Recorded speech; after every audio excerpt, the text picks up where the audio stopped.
You guys want me to be real about something? I'm getting sick and tired of the fact that some applications are only Mac available. Now I know this is a Windows problem, and I'm even fully aware of the fact that I have an iPhone and I have iOS devices at my disposal. I could borrow my dad's iPad. I could buy an iPad for cheap. I could even get an old MacBook for cheap. Actually, if anyone has like a under $200, $300 MacBook they want to sell me, that'd be kind of great. But the thing is, I can't review these applications that are only Mac specific on my Windows computer. And it's not even that. It's not even the fact that that's a thing. It's the fact that people like OmniFocus just said, hey, Windows users, sorry, but you're gonna have to pay extra to go for a web add-on. What is this? OmniFocus for the web is available via a subscription from our online store. What is OmniFocus, like BMW with their heated seats? I mean, I respect the heck out of Craft, and I think it's one of the best note-taking app softwares out there, but good Lord, I can't stand reviewing this application when the web app just sucks. Just make a Windows app.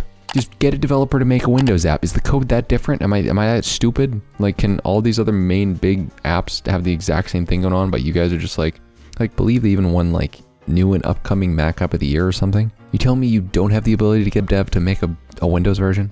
I mean, granted, the ROI on it may not be there, but when you're a household name, like some of these companies, like OmniFocus has been around for years. The Omni Group has been around for years. I mean, you have OmniGraph, or you have OmniGraphel, Focus, Outliner, Plan, Labs, and I'm just like, excuse me, can you make this app for Windows, or else your product's just not that good, so you can only afford it on one? And that's fine, I guess, but also like I'm just not gonna be happy with it. Things has been one of the main applications talked about in the productivity app community for a long time, and I'm not gonna just review it on my phone.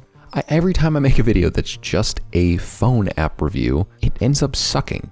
Like, the content, I think, ends up being fine. I have the side-to-side view of me. Like, I think the view of itself is probably better produced than most people have it from a tutorial standpoint. But good Lord, does it perform poorly. Because no one's going to want to watch just an app phone review when they know for a fact that there's also a Mac application with it. Granted, this is a very big first world problem, and I understand the fact that other people have Macs, and maybe I should just get a cheap Mac and record on the side, but it's like, you don't really make me buy a Mac. You gotta make me sneak some screen recordings out of my work computer. When I start doing this full time, it won't be that big of a problem, and I get that, but this is just one of the most gratuitous issues. I actually almost bought a MacBook Air instead of a new laptop, but then I was like, well, I can't really edit because I couldn't go through a whole editing workflow on a Mac.